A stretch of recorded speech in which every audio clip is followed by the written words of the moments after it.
So let's go on to how do you grow a podcast? How do you grow an audience? What are some of the top tips you'd like to share with our viewers and listeners? This one's very simple, and I've said it a couple times already. You have to produce quality content on a consistent basis. That's really the only way to do it. I mean, you could monetize it to the hilt. You could throw thousands of dollars at ads, and that's going to bring in some growth, but you have to also consider psychology. Now, you can advertise on you can advertise on podcast platforms like Spotify and Podchaser. That makes sense because you've got podcast listeners that are on those platforms. They understand what they're there for. They're there to listen to podcasts. When you think about the psychology of what somebody's doing when they're on social media. Now, I'm not saying that you should not have some presence on social media with your podcast, whether it's through your personal account or if you set up an account for your podcast. But when people are on social media, their minds are locked into scrolling through their feeds, watching reels mindlessly, watching different videos, reading different pieces of content. They're more than likely not thinking about listening to a podcast in that moment.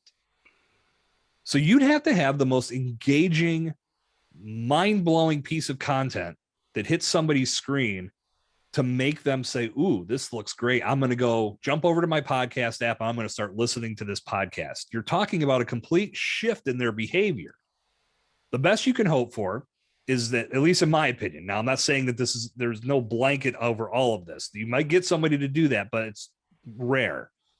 But you have to make sure that people see what you're doing, which you can do with a quick video clip or a sound clip or some type of post that just gets in front of people, and hope that they file it away to when they are in podcast mode. Because if they're laying on the couch scrolling through their phone, they might not be thinking about a podcast, but when they go to work the next day, they might be thinking, oh yeah, I saw this podcast last night. And I think I'm going to put that on my to-do list to listen to on the way to work. So that's one way to think about it, which is my way of saying that dumping a ton of money into social media advertising may not serve you that well. And I'm saying, I mean, you could blow a lot of money and not see a lot of growth, especially in the beginning, because you have to have a quality product that's out there consistently and let things fall into place over time. The audience will find you, but you said it perfectly earlier, Jeff. It's a long game. This is absolutely not a sprint and not something that you can rush, because if you rush, that's when you start letting the quality of your content suffer. And that's when things start to unravel, because the second your quality starts to suffer, your avid in place audience that showed up for a reason and loves what you're doing may give you some leniency and some leeway. But long story short, if you keep doing that, they're out. They're going to find another podcast. There's just so many options for people to listen to. So in regards to growth, you cannot control when people show up to your podcast, but you can control the quality of the content that you're producing, the quality of the conversations that you're having, and how consistently you're putting that product out into the world.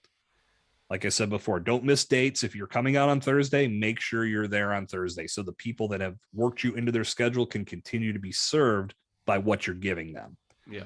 And a good way to analyze the audience, because I've talked to many podcasters that get frustrated about, I've only got 30 listeners, 40 listeners, 50 listeners, whatever the number may be. You have to flip that on its head and think about it from the mindset of, if those 40 people showed up and were in your living room, would you give them an inferior product and be upset? Or would you give them your A game and give them the best that you possibly could and show them respect because they've arrived? Of course, it's the latter. And you have to respect your audience no matter how big it is, and don't look past the ones that have already shown up for the ones that haven't yet. Just keep making quality content and make it recommendable. So those 40 people, each one of them turns to a colleague or a family member or a friend and says, you got to listen to Jeff's podcast. This guy is killing it.